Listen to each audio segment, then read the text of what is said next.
ভিডিওটা শুধুমাত্র সতর্কের জন্য বানানো। এখানে বলা হয়েছে যে এরা হলো বড় ভাই ছোট ভাই, মানে দুবাইয়ের। তো আমাকে বলেছে যে আমি একটা ভিডিও দেখছিলাম ওদের আর কি চ্যালেঞ্জ, যে মাথা ওই যে ঘুরবো ওটা মিলাইতে পারলে এবারে আইফোন 14। তো আমি এটা 3-4 দিন আগে মিলে পিক পাঠাই দিয়েছিলাম। তা এটা আজকে হোয়াটসঅ্যাপে এরা নক দিছে, ঠিক আছে, नॉक दिसे दिया बॉयज बोलते मैंने छोटो भाई हूँ, अपने चैलेंज जीत लिया है, आपको 14 प्रो मैक्स देने वाले हैं। এদিক পর্যন্ত ঠিক আছে, আমি টুকটাক হিন্দি বুঝি।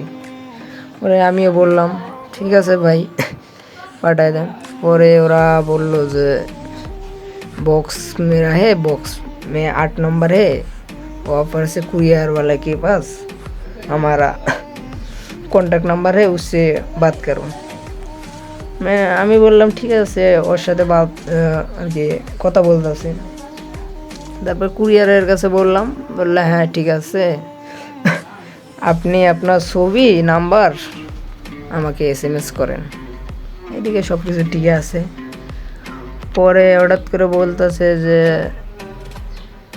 সব কিছু তো ঠিক আছে, আমরা তো দুবাই থেকে প্রোডাক্টটা আনছি, আমাদের তো চার্জ আছে 4000 টাকা, টাকা পাঠাই দেন, পরে আমরা আপনাকে প্রোডাক্ট দিই।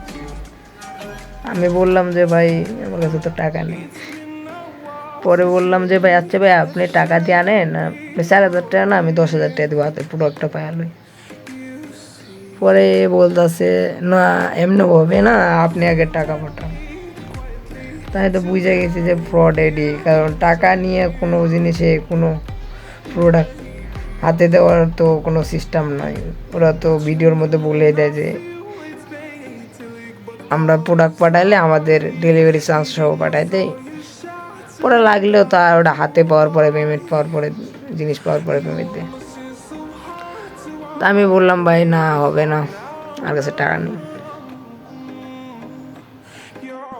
তাই আপনারা কেউ ভাই এই 14 প্রো ম্যাক্সের আশায় 4-5 হাজার টাকা দিয়েন না।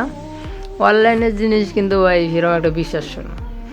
অনলাইনে এরা কিন্তু বাটপারি করলে ধরতে পারবেন না, আর এমনি বারোটাও মারে এটি যে আপনি 15 প্রো জিতছেন, 14 প্রো জিতছেন। তো এদের কথা বিশ্বাস করে কারো টাকা দেওয়ার দরকার নেই। হাতে প্রোডাক্ট আইবে, পরে যদি টাকা দেওয়া লাগে দিবেন, কিন্তু এর আগে পাঠিয়ে দিবেন না, ভুল করেও না। ঠিক আছে, ধন্যবাদ।